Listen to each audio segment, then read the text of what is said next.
prieteni, acum asta va fi o animație și sper să vă placă. E foarte frumos patul meu, foarte fain. Am muncit mult la el, ca să știi. Oh shit, oh shit. De ce ai spus?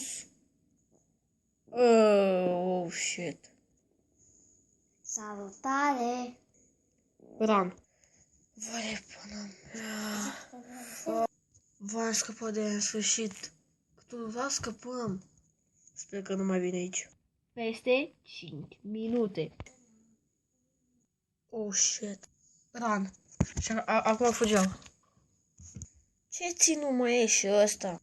Aba n-am. Fuck, guys. Și... Oh shit, oh shit. Run. Pana mea, acum Mickey, vulpea. Pe cine mai întâlnim?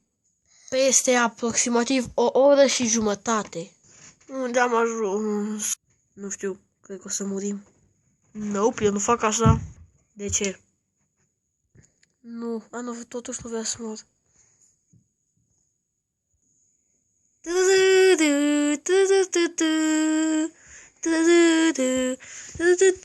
Wow, super de tot! Yay, poate o să ne ajute. Salutare, cetățeni!